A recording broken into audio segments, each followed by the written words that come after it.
Pernah tak anda terfikir, apa jadi bila sebuah empayar cuba melukis semula peta selepas satu perang besar? Nah, di tanah Melayu pasca perang, rancangan British bukan setakat nak tubuh negara baru, tapi ia telah mencetuskan satu kebangkitan yang mengubah segalanya. Baiklah, jom kita selami kisah ni. Mula-mula, kita akan tengok keadaan kelam kabut selepas perang. Lepas tu, kita kaji rancangan drastik British. Seterusnya, kita saksikan macam mana rakyat bangkit menentang dan kita bandingkan pula dengan apa yang jadi di Borneo. Akhir sekali, kita rungkai pengajaran penting daripada semua peristiwa ni. Okey, untuk kita faham betul-betul kenapa api kemarahan rakyat boleh menyala, kita kena undur sikit ke belakang, ke tahun 1945. Sebaik saja British kembali menjejakkan kaki di sini. Keadaannya memang huru-hara. Bayangkan, Jepun dah kalah, tiba-tiba tak ada siapa yang memerintah. Inilah yang dipanggil kekosongan kuasa. Dan British pun masuklah tubuhkan Pentadbiran Tentera British atau BMA. Matlamat mereka kononnya satu, nak kemaskan balik keadaan. Tapi rancangan BMA ni boleh kata gagal teruklah. Tengoklah jadual ni. Matlamat nak pulihkan keamanan, tapi jenayah makin menjadi-jadi. Nak pulihkan kepercayaan rakyat, tapi harga barang melambung. Penyakit berleluasa. Kepercayaan orang ramai hancur. Kegagalan besar BMA inilah yang jadi punca British datang dengan idea yang jauh lebih drastik. Jadi BMA dah gagal, apa British buat? Inilah dia. Mereka keluarkan Cut Through mereka. Satu rancangan tetap yang bukan saja radikal tapi juga sangat-sangat kontroversi. Malayan Union. Ini bukan setakat tukar pentadbiran biasa tahu. Ini rombakan besar-besaran. Cuba bayangkan, semua negeri di Semenanjung disatukan di bawah satu bumbung, diperintah oleh seorang gubernur British. Dan yang paling menggemparkan, kuasa Raja-Raja Melayu hampir lupus. Hanya tinggal kuasa menasihati tentang agama dan adat. Lepas tu, mereka perkenalkan pula konsep kerakyatan baru yang mengubah segala-galanya. Dan inilah puncanya, Jus Soli. Bunyi macam canggih kan? Tapi maksud dia senang je. Sesiapa yang lahir di tanah Melayu, automatik jadi warga negara. Tiba-tiba saja. Jadi bagi orang Melayu, ini satu kejutan besar. Mereka rasa kedudukan dan hak mereka sebagai penduduk asal sedang terancam. Jadi, macam mana British nak dapatkan persetujuan untuk rancangan sehebat ini? Mereka hantar seorang lelaki bernama Sir Harold MacMichael.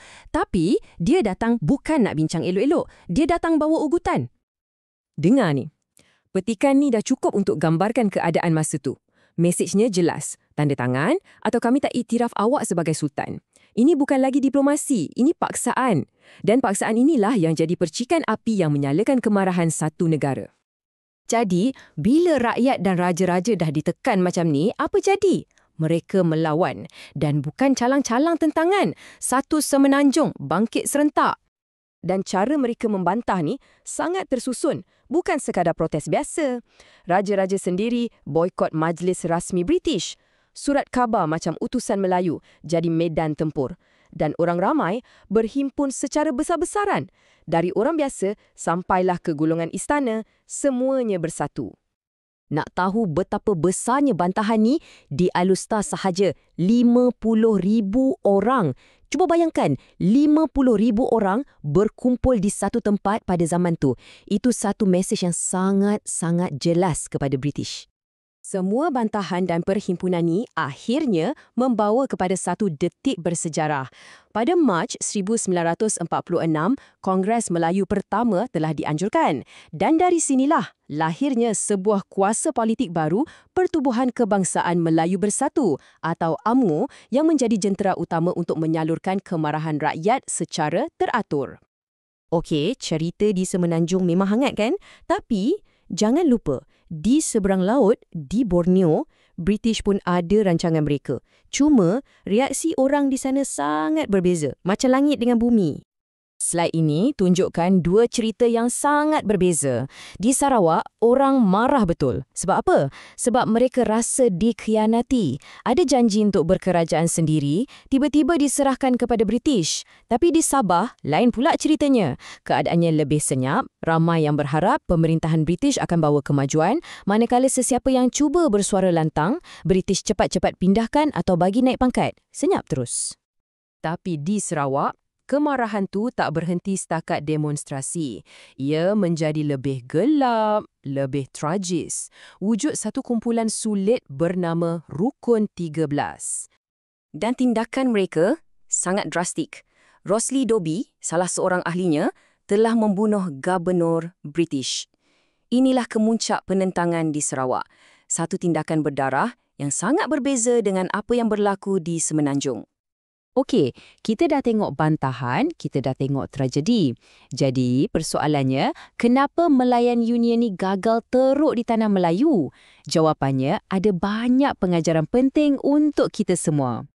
Jadi, apa yang kita boleh belajar dari semua ni? Sebenarnya mudah je. Jangan pandang rendah pada institusi tempatan.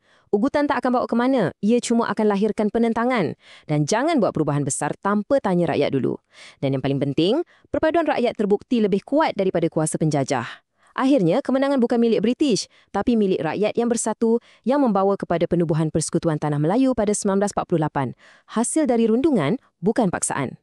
Dan ini membawa kita kepada persoalan terakhir. Macam mana sesebuah bangsa mempertahankan identitinya? Apa beza antara bertolak ansur dengan menyerah kalah? Tak ada jawapan mudah kan? Apa yang berlaku di Malaya, Sarawak dan Sabah menunjukkan jalan yang berbeza. Ada yang melalui protes aman, ada yang melalui rundingan dan ada yang melalui pertumpahan darah.